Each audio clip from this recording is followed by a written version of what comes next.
One friend came with me, so she was the only person that knew what happened. I was really good. I literally did not tell anyone else what happened. It started to get a bit awkward, actually, as we got closer to air date, because people were so excited for me and they were so excited to watch it. Just more people were excited than I expected. I knew I lost. So it was like a bit odd as we got closer to the episode date and more people were excited, because I was just like, you guys are going to be wildly disappointed with how this turns out. I'm obviously not disappointed. When people are that excited and, they want you to do well, you always feel a bit bad that it maybe didn't turn out the way that they hoped. I'm Peter McCully. Chelsea Watt of New Westminster realized a lifelong dream recently. That was to be a contestant on Jeopardy. We'll find out what it's like to be on the game show and what goes on behind the scenes on this edition of Today in BC.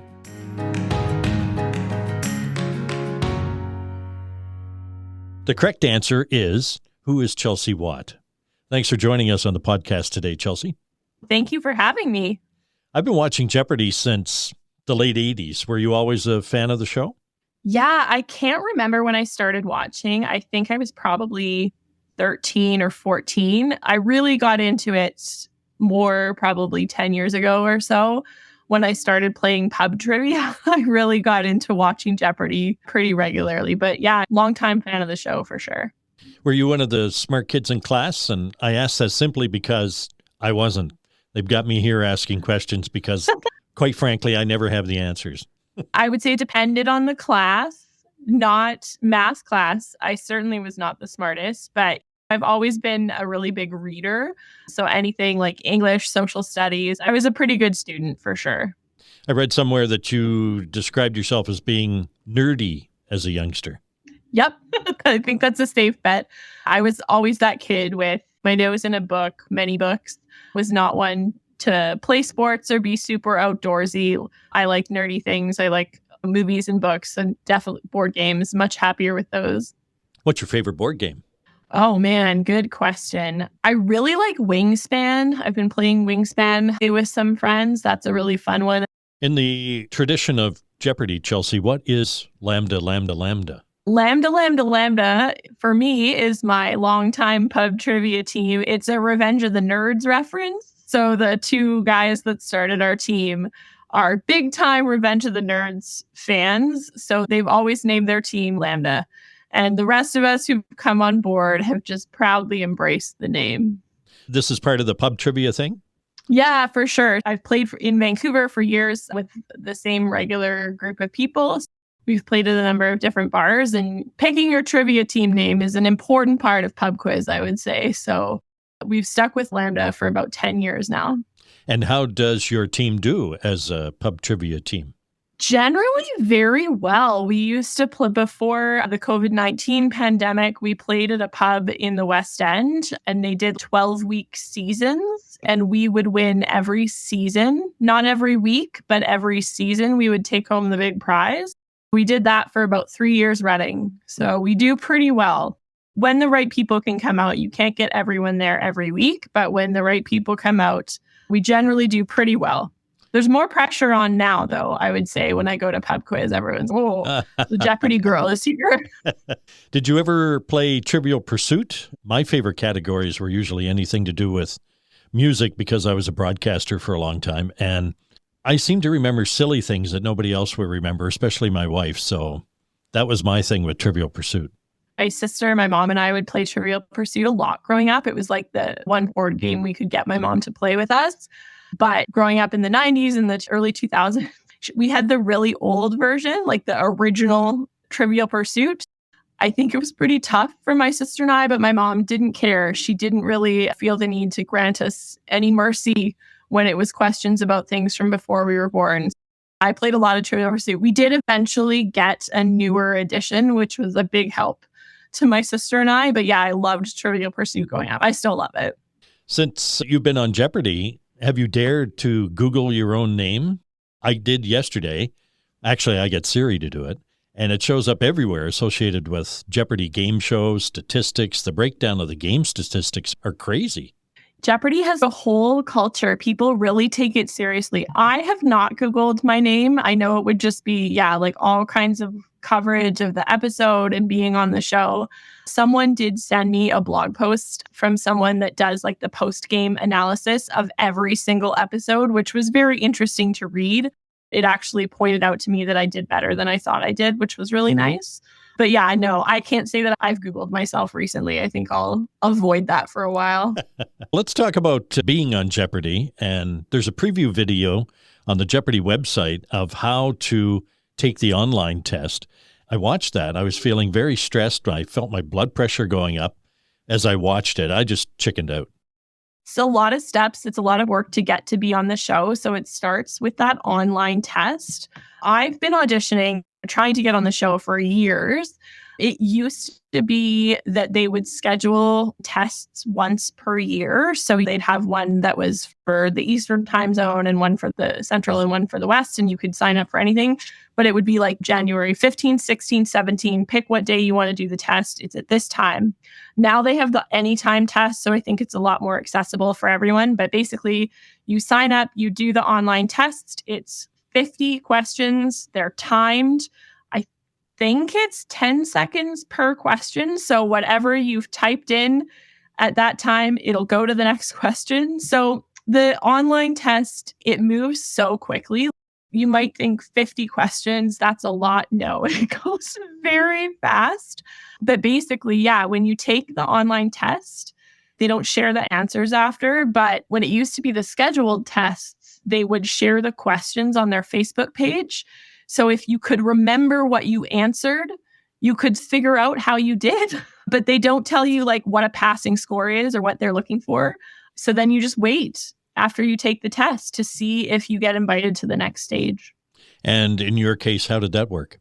For this, the timing that it all worked out, I took the online test in, I think, March 2022. And in June, I got a very exciting email that I got invited to the first stage of auditioning, which is you do it again. You take the online test again, but you do it in a Zoom. It's the same format. So it's the 50 questions, 10 seconds, but you have to do it while you're looking at a Zoom. I assume so that they can see that you're not like glancing away to, someone else in the room holding up the answer on a computer or something. So again, it goes very quickly. And it's the same thing, like you don't know how you do, but very quickly thereafter, if you do well on that, you get invited to the next stage of the audition. So that for me was also in June 2022. Now they do the auditions on Zoom. So that is where there's a whole bunch of you in the Zoom. Then you play mock games of Jeopardy. So it's a Zoom, so they're sharing their screen and there's a game board up and they select 3 people at a time. And you hold your clicky pen up to the screen like it's your buzzer. You play Jeopardy on the Zoom and they just decide who they think rung in first. So you do that. And then you do the interview segment that happens during the show after the first commercial break. The host comes and does the little anecdote with everyone. So you do that in the audition.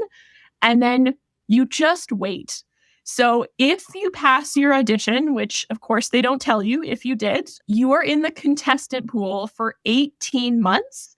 You cannot take the online test again for 18 months. So you do your audition and then you just wait for a very exciting phone call. My audition was June 2022. So I had a note in my calendar for January 2024 that was like, take online test again, because when my audition would expire. I got the very exciting phone call in April 2023 that I was maybe going to be invited to the show. The first thing they do is they call to confirm your information and to check your availability for filming. Of course, it's been 9 months since I auditioned, so they want to make sure all my information's still correct. I haven't taken a job with Sony, run for public office or any of those things. So that happened. And then a couple of days later, they called and invited me to go down for filming.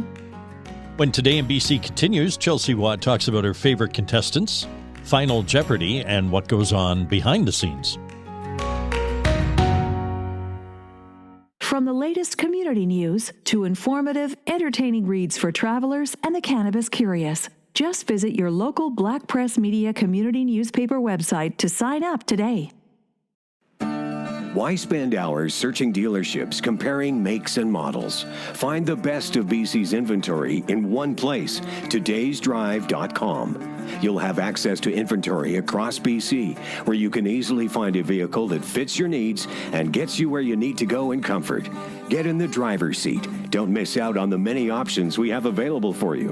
Powered by Black Press Media, todaysdrive.com connects you with exclusive new and used car deals. I'm Peter McCully. Today in BC is a Black Press Media podcast. Chelsea, you've passed the test, you're in the line, you've got a date to be in the studio. How do you cram for a Jeopardy contest? How do you brush up? I think the best thing you can do is to have already watched a lot of Jeopardy and know the show. There's things that come up like pretty consistently on Jeopardy that if you know them, it's great that you know them. Lots of those I'm not good at. I know they come up a lot, but I'm not good at them. I don't know my opera very well. I'm really bad at fine art. Being Canadian, I'm not great at American history, the Civil War, things like that. So when I got the call, I started to think about what can I study? What can I cram? And it was really, for me, based on things that were going to be very obvious that I didn't want to be embarrassed to get wrong. So I decided to study the state capitals. I didn't want there to be a question that, like, to everyone in America, the answer was obviously North Dakota. And I was like, New Mexico. So I studied the state capitals and I studied the presidents, because these are lists of facts. I can memorize lists of facts. I wasn't going to get any better at college sports. I would have had to study that 10 years ago. If you watch a lot of Jeopardy, you really get a sense of how the clues are written, what they're really asking when it's quite a long clue that describes a lot of stuff. You only get about 3 weeks from when they invite you to go to your filming date. So it's really not a lot of time to practice your buzzer or study up on things that you don't already know well. Did you answer a couple of questions that were based on what you had brushed up on and then kind of laughed to yourself as you gave the answer and thought, aha? No, not at all. Nothing I studied came up in my episode. That's the thing with Jeopardy, with trivia in general. You learn things throughout your life for the strangest or just like random reasons. You read it somewhere, someone tells you something, it comes up at a pub quiz you played 5 years ago and you just happen to remember. Some of it I just know. I'd have to watch the episode again, but I think one of the very first questions I answered was an audio clue about a Backstreet Boys song, which I just know very deeply in my heart from my life. So I never would have imagined that knowing Backstreet Boys songs was going to be helpful in my Jeopardy journey, but it turned out it was. Was there a Canadian question that came up that you were able to jump in and get ahead of everybody else? That was one of my goals. I had 2 goals. The people that knew I was going were like, oh, I hope you win. I knew I would not win. I had a sense of my own abilities. I knew I was Canadian. I was convinced I would not win, but I wanted to make it to Final Jeopardy so that you get the full experience, which basically means don't be in the red, don't be in debt after Double Jeopardy, because then you don't get to play Final. So I wanted to play Final Jeopardy. And if there was a Canadian question, I wanted to get it correct and not embarrass all of Canada. So there was a question where the answer was Celine Dion, and I did buzz in first and I did get it correct. So I was happy with that. I read somewhere you were required to bring multiple outfits to the tapings. Why would that be? They tape multiple episodes a day. So, of course, they don't want you wearing the same thing. So really, it's about whether you win. If you win, you come back the next day. You're the returning champions. It airs the following day. It's a new day for the audience. So you need to put on a different outfit. And then, of course, it's just typical TV production reasons. They want to make sure that if you bring a shirt with a pattern that's not going to look good on camera, you have a different option. Or if you accidentally bring something with a logo, that you have a different option, that sort of thing. What happens behind the scenes? Are people prepping your hair and fixing makeup and adjusting lights and microphones and all of that? Probably doesn't give you a whole lot of time to think about the fact there's 9 million people watching Jeopardy. What I said pretty consistently was I'm really trying not to think about the part where it airs because the millions of people watching was very weird. You do get a little bit of hair and makeup prep. Like they ask you to come to the studio ready to go, but they definitely put more makeup on you and touch up your hair. Because they film multiple episodes a day, you don't know which episode you're going to appear in. You might be right at the end of getting ready. You might be at the end of the day. So you don't know how long you're going to sit around. But I will say, I can't talk about everything that goes on, but I will say it's a pretty quick turnaround. They're like, okay, the next game is going to be this person and this person. It's 15 minutes and you're like on stage answering questions. Wow. So it's pretty wild behind the scenes. I filmed in May and my episode aired in July. I definitely didn't start thinking about millions of people watching it until about a week before it started airing. It really started to feel real. In the episode in which you appeared, David Biederman won the game by just $1. It doesn't get any closer than that. Yeah, he did really well with his math. He can do math more quickly than me to beat Daniel for sure. The other questions that pop up every once in a while that are the bane of my existence are anything to do with the periodic table. That was another thing I thought about studying too. I studied it a little bit because again, it's just like, it's finite facts. Can you memorize at least part of the table? Yeah, that's a classic Jeopardy category for sure. The final Jeopardy question was, around since 1988, it's roughly the length of a football field and travels about 5 miles per second. The answer was the International Space Station. I didn't get that. I don't know what I was thinking of. I think I thought the Concorde for some reason. I confused 5 miles a second with 5 miles a minute, maybe. All 3 contestants get the answer right, and that really doesn't happen as often as you might think it does. I've seen some people say online that it was an easier Final Jeopardy question. You never know, right? Like you never know what category you're going to get and how you're going to respond to it. I knew it, or at least I was like fairly confident. I know some people that I've talked to got it wrong because they misread the unit of measurement. Some people thought it said minutes, like they were just confused. And so I think that takes you in a different direction because you don't have a lot of time, right? Once you get the question, you don't have a lot of times. It's usually Final Jeopardy where things can change pretty easily because, yeah, it just takes one person to get it wrong when you really thought they were going to get it right. And suddenly it'll be different. I understand one of the requirements of appearing on the show, and this is not unusual, is that you keep everything secret. You don't talk about anything until the episode actually airs. That's got to be tough. I'm sure the folks you work with and your friends and family were all bugging you a little bit to see if you had some extra cash they could borrow or whatever the case might be. Yes, absolutely. So I was lucky enough to film, like there was a studio audience. So one friend came with me. So she was the only person that knew what happened. I was really good. I literally did not tell anyone else what happened. It started to get a bit awkward, actually, as we got closer to air date, because people were like, they're so lovely. People were so excited for me and they were so excited to watch it. Just more people were excited than I expected. I knew I lost. So it was like a bit odd as we got closer to the episode date and more people were excited because I was just like, you guys are going to be wildly disappointed with how this turns out. I'm obviously not disappointed. When people are that excited and, you know, they want you to do well, you always feel a bit bad that it maybe didn't turn out the way that they hoped. But yeah, everyone was super nice. I managed to keep the secret. The Jeopardy folks won't get mad at me. If you've been following the show for many years, you probably have some favorite contestants. I do, for sure.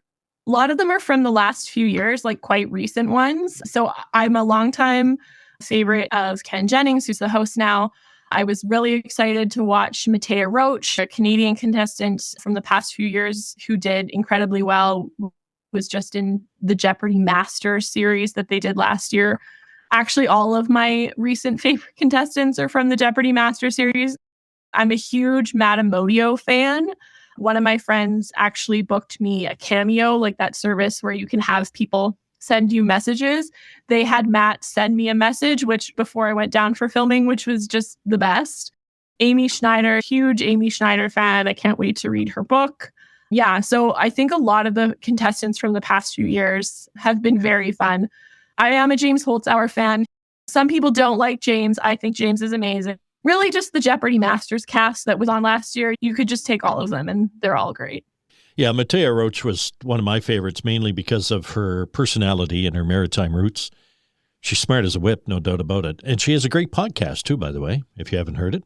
As you mentioned, from the recent crop of contestants, one of my favorites, just because of his sense of humor, was Sam Buttrey. Sam Buttrey is so great. Oh, so much fun to watch, with clearly just so delighted to be there all the time. And that's what I look for in a Jeopardy contestant, is just delighted to be there.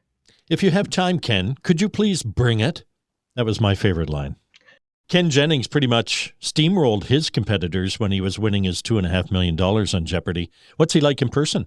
So funny, really kind, super quick-witted. Like, the amount of jokes, they don't all make the broadcast, of course. A contestant might say something and like just a really quick response.